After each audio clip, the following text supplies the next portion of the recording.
Hello friends, welcome back to our channel and good evening all of you.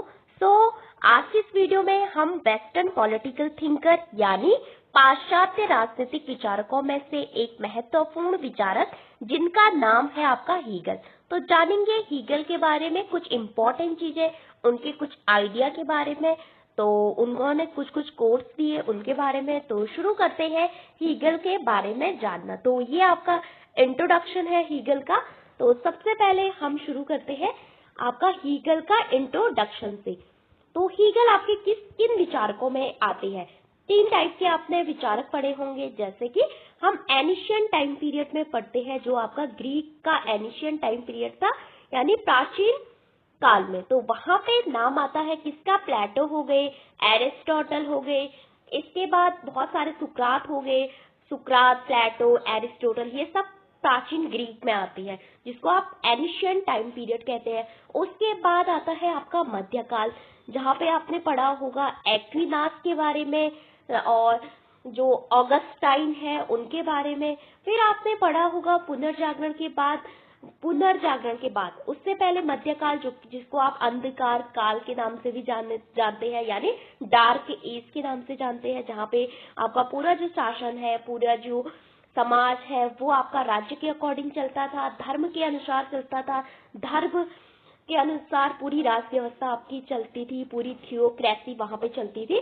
उसके बाद आता है आपका पुनर्जागरण। तो पुनर्जागरण के बाद आपका लोगों में फिर से जो सोचने समझने की जो क्षमता थी वो लुप्त हो चुकी थी। कब? मध्यकाल में वो फिर से आ जाती है। बहुत सारे विचारक जो है लोगों को प्रेरित करते हैं कि कहाँ गई आपकी तर्क करने की क्षमता, आपकी प्रश्न पूछने की क्षमता, और आप तो अपनी समस्याओं का समाधान भी नहीं कर पा रहे, आप तो राजा से प्रश्न भी पूछ नहीं पा रहे। तो बहुत सारे विचारक उनको प्रेरित करते हैं। उसके बाद इम्पोर्टेंट जैसे थिंकर की बात करें, यहाँ पे जो है आपका आधुनिक काल शुरू हो जाता है पुनर्जागरण के बाद, जिसको आप कहते हैं आधुनिक राजनीतिक विचारक यानी मॉडर्न पॉलिटिकल थिंकर आ जाते हैं, जैसे कि मैकियावली हो गए, आपके जॉन लॉक हो गए, और इसके अलावा हॉब्स हो गए, और मॉन्टेस्क्यू हो गए, वोल्टेयर हो गए, रूसो हो गए। बहुत सारे विचारक आते हैं उसके बाद मॉडर्न टाइम पीरियड में। उन्हीं में आते हैं कौन? हीगल। तो हीगल का पूरा नाम है आपका क्या?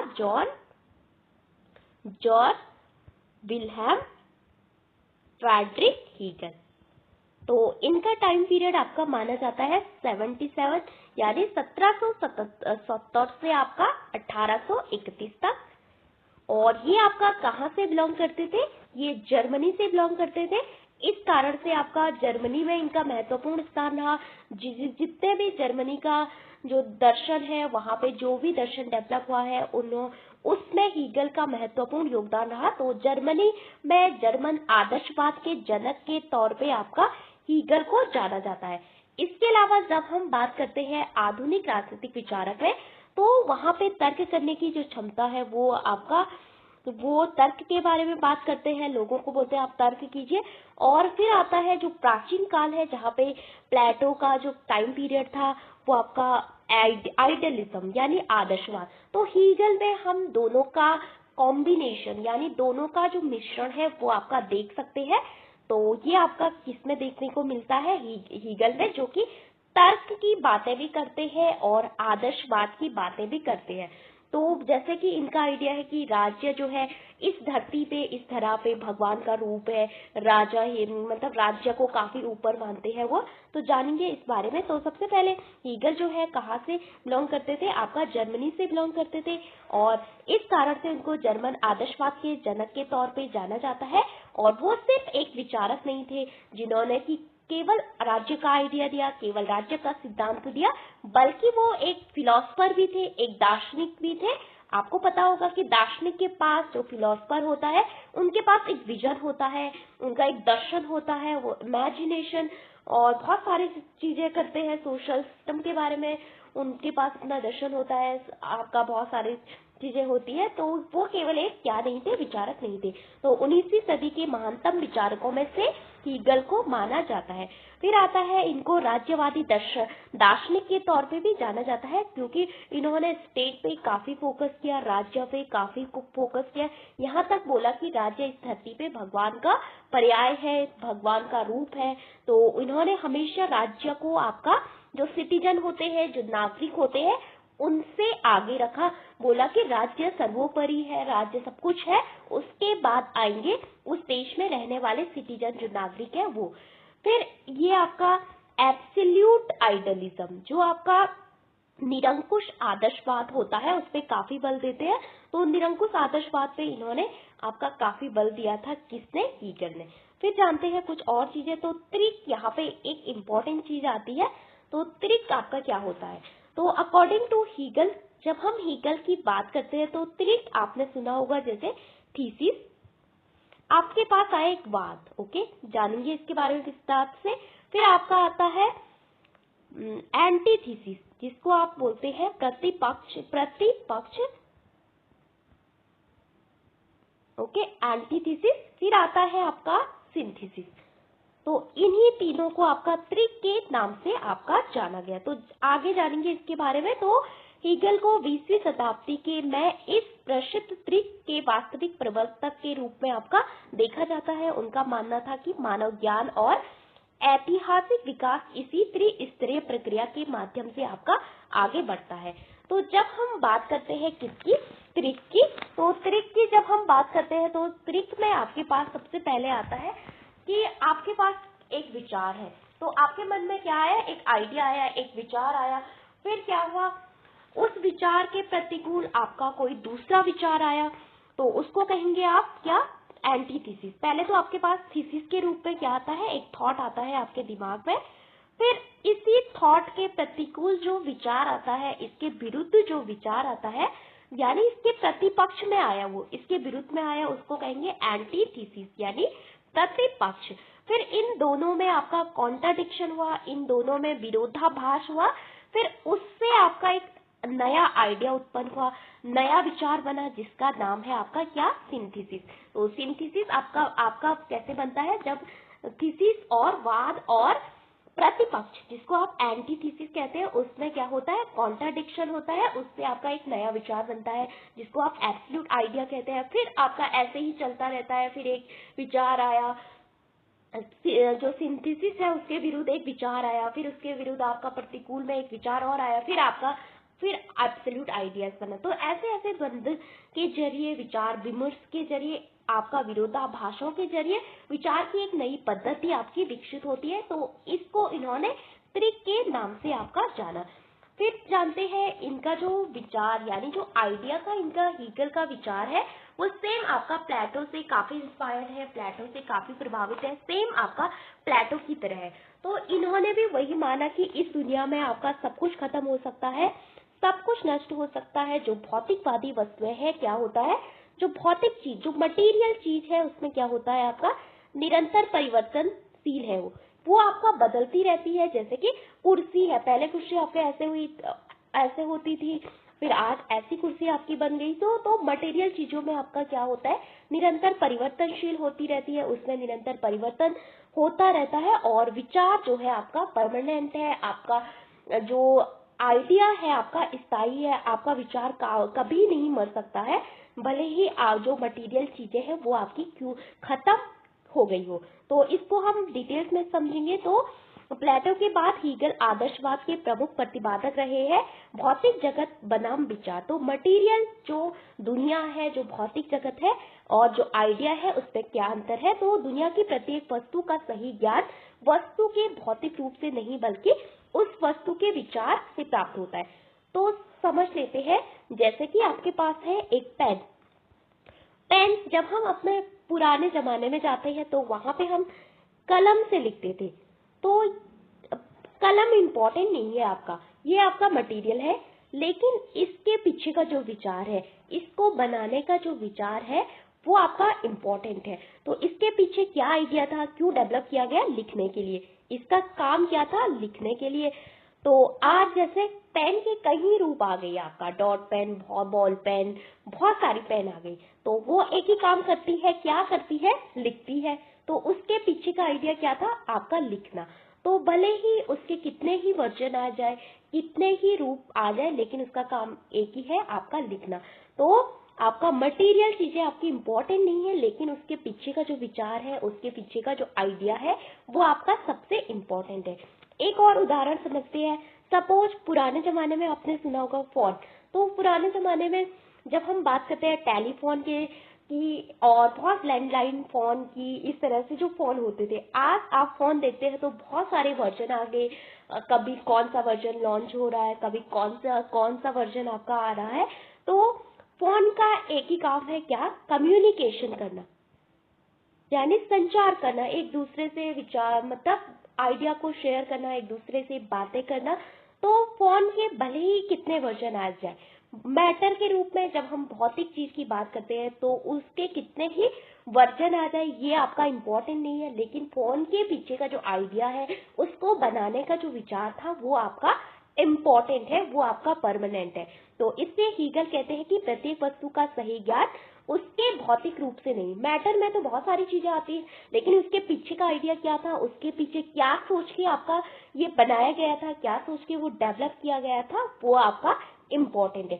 भौतिक जगत में तो आपका निरंतर परिवर्तनशील होता रहता है। जैसे कि मोबाइल फोन पहले कैसे आते थे, आज मोबाइल फोन का कौन सा वर्जन आता है। तो इसी कारण उन्होंने बोला कि भौतिक जगत जो है निरंतर परिवर्तनशील है, लेकिन उसके पीछे का आइडिया क्या है, परमानेंट है।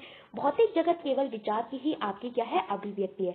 तो भौतिक जगत जो है आपका परिवर्तनशील है, लेकिन जो आपका आइडिया है, जो विचार है, वो आपका क्या है, परमानेंट है, वो आपका स्थायी है।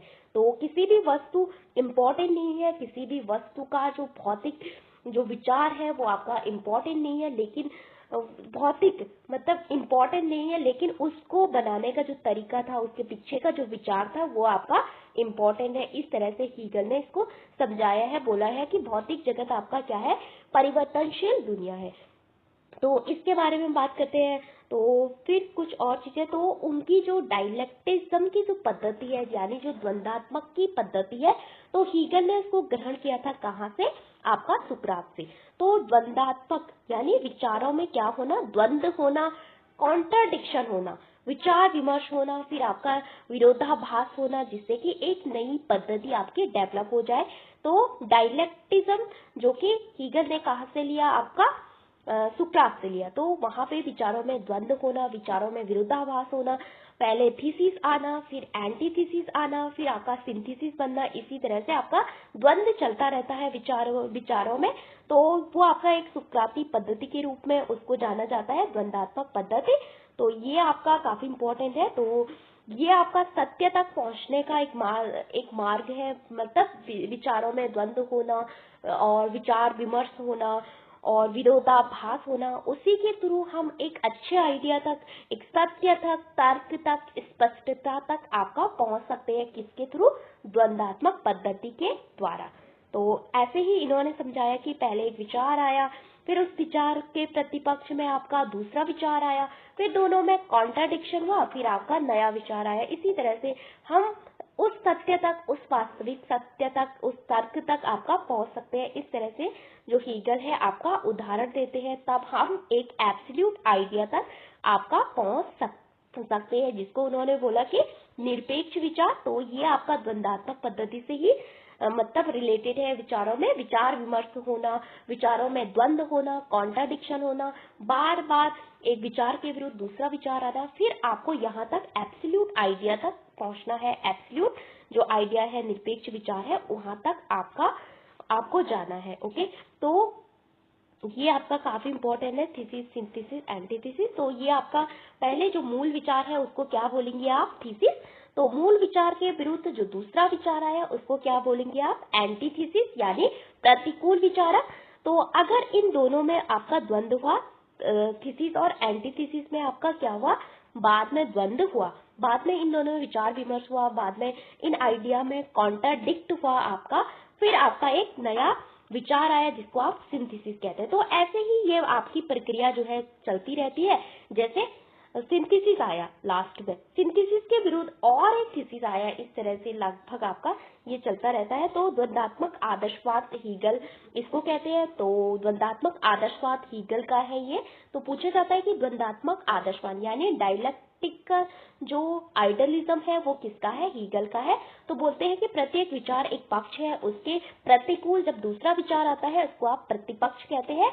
एंड जब दोनों मिलकर आपका संश्लेषण हो जाता है, दोनों में आपका कॉन्ट्राडिक्शन हो जाता है, तो एक नया विचार आपका जन्म लेता है। तो उसी समय पर यह नया विचार जो संश्लेषण था वो फिर एक पक्ष बन जाता है, फिर अपने स्वयं का प्रतिपक्ष उत्पन्न करता है, फिर आपका दोनों में कॉन्ट्राडिक्शन होता है, फिर आपका एक नया आइडिया बन जाता है। इस तरह से उन्होंने समझाया है। तो तर्क की प्रगति आपकी ऐसे ही आपका हीगल ने बोला डेवलप होती है। तो ये आपका काफी इंपॉर्टेंट है।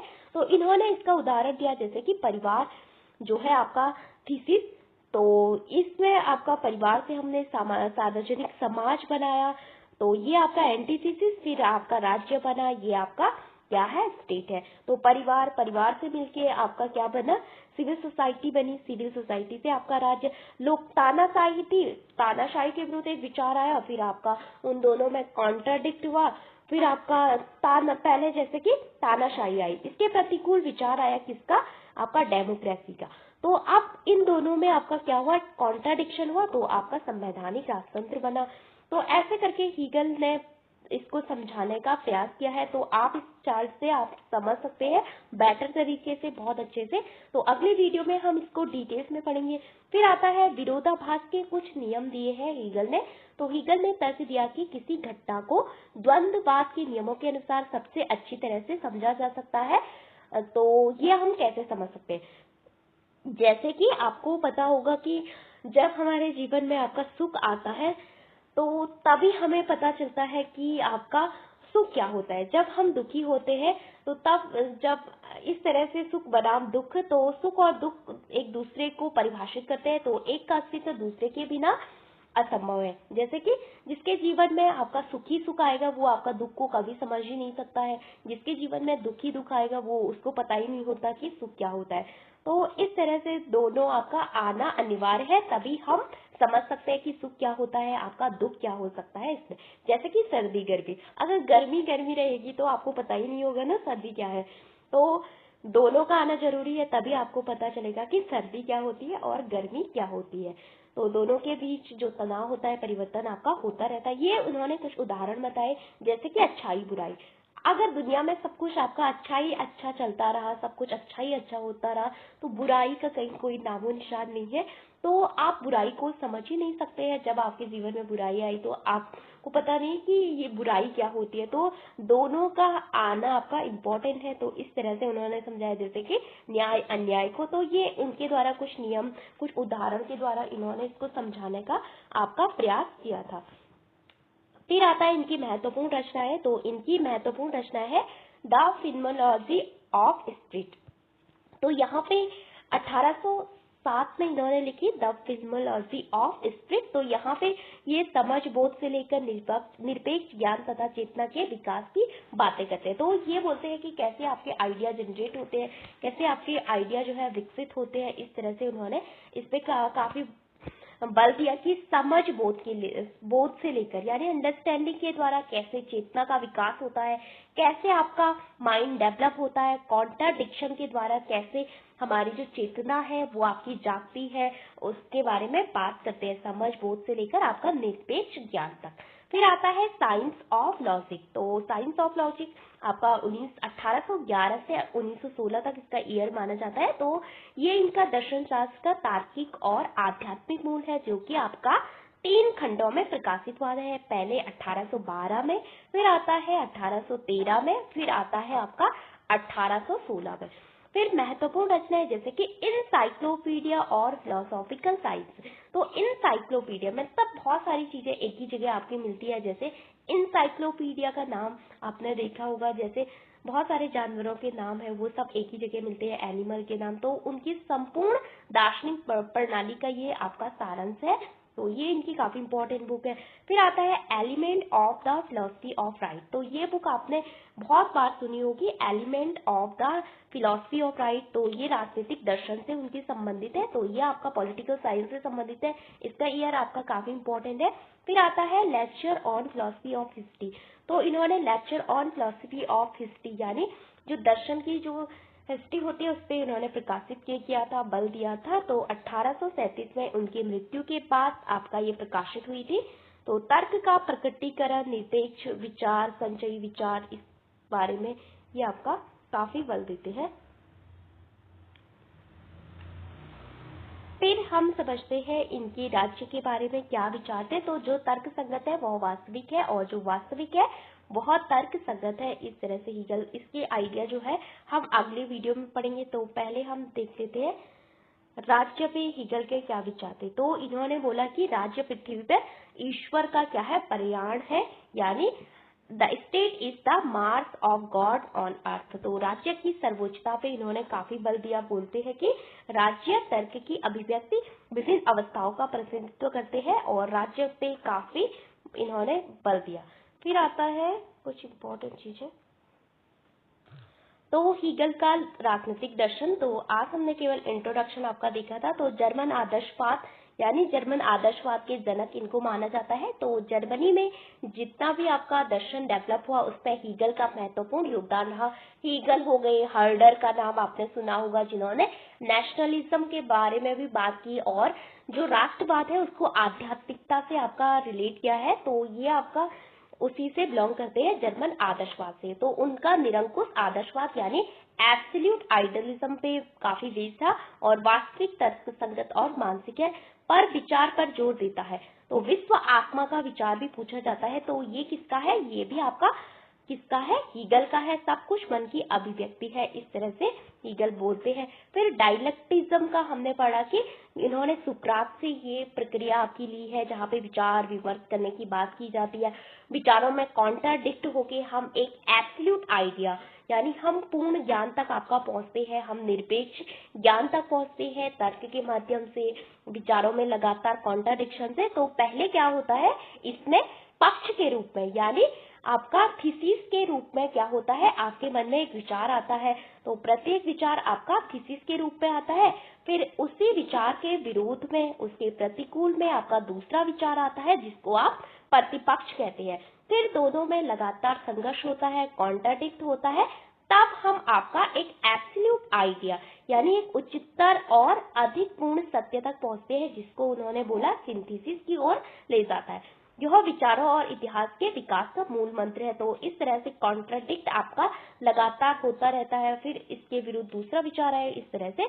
तो हीगल ने राज्य को केवल एक संस्था नहीं बल्कि नैतिक जीवन की सर्वोच्च अभिव्यक्ति और रैशनल जो आपका तर्क संगत स्वतंत्रता है उसका साक्षात रूप इन्होंने माना है। तो इन्होंने बोला है राज्य जो है एथिक नैतिक जीवन के लिए आपका सर्वोच्च अभिव्यक्ति है। ये किसने बोला, ये आपका हीगल ने बोला। तो राज्य में ही व्यक्ति की इच्छा सार्वभौमिक इच्छा के साथ विलीन हो जाती है। तो राज्य में ही आपका जो यूनिवर्सल डिजायर है, जो इच्छा है, वो विलीन हो जाती है, और राज्य हमेशा नागरिकों से ऊपर है। तो ये इनकी बुक है, जैसे कि पहली बुक जो कि समझ बोध को लेकर निरपेक्ष ज्ञान तक चेतना का विकास पे आधारित है। फिर दर्शन शास्त्र का तार्किक और आध्यात्मिक मूल। फिर तीसरी आती है उनकी संपूर्ण दार्शनिक प्रणाली। चौथी आती है उनके राजनीतिक दर्शन से संबंधित, और लास्ट में आता उनका लास्ट वाला बुक।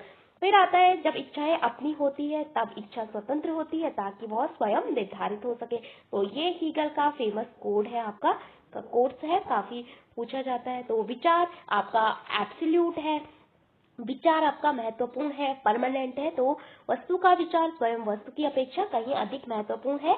वस्तुओं का शाश्वत और अपरिवर्तनशील सार है, वास्तविक और परिपूर्ण है। आपका वस्तु के पीछे का जो विचार है, उसको बनाने का जो विचार है, और आपका मटेरियल चीज हमेशा नष्ट हो जाती है, लेकिन विचार आपका हमेशा बना रहता है। तो संपूर्ण और सही ज्ञान क्या है, आपका वस्तु के पीछे का जो विचार है उसको जानना, और विचार ही आपका परम सत्य है। किसने बोला, हीगल ने।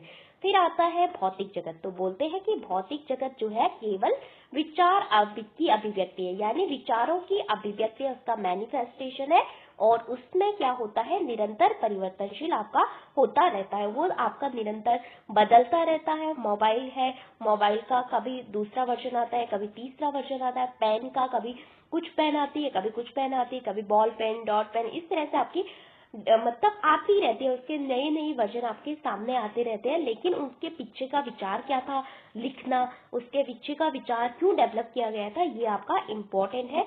तो उन्होंने बोला कि भौतिक जगत आपका क्या है, परिवर्तनशील है, और जो आपका विचार है वो आपका इम्पोर्टेंट है। फिर आता है ये पक्ष, प्रतिपक्ष और संश्लेषण, ये हमने समझ लिया।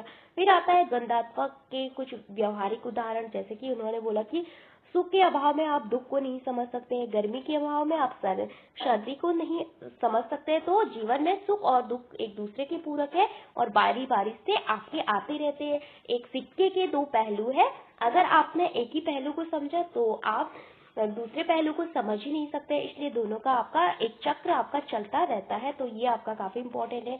फिर आता है द्वंद्वात्मक आदर्शवाद और इतिहास। तो ये आपका काफी इंपॉर्टेंट है, इस आइडिया को हम विस्तृत रूप में आपका कल पढ़ेंगे। फिर आता है इतिहास का दर्शन, तर्क का प्रकटीकरण आपका कैसे हो सकता है। फिर इन्होंने कुछ बताया कि नागरिक जो समाज है उसका डेवलप कैसे होता है। पहले आपका अकार्मिक दुनिया आती है, फिर जैविक दुनिया आती है, फिर मानव, ह्यूमन बीइंग, फिर परिवार, परिवार से आपका व्यक्ति आर्थिक क्षेत्र का डेवलपमेंट होता है। फिर सार्वजनिक या उच्चतम जो रूप होता है स्वतंत्रता का जो आता है साक्षात्कार आपका होता है। रियलाइजेशन ऑफ फ्रीडम, यानी स्वयं की जो व्यक्तिगत स्वतंत्रता है उसका रियलाइजेशन लास्ट में आपका कैसे होता है। तो बेसिक से आपका कहाँ से स्टार्ट होता है, अकार्बनिक दुनिया, इनऑर्गेनिक दुनिया, ओके।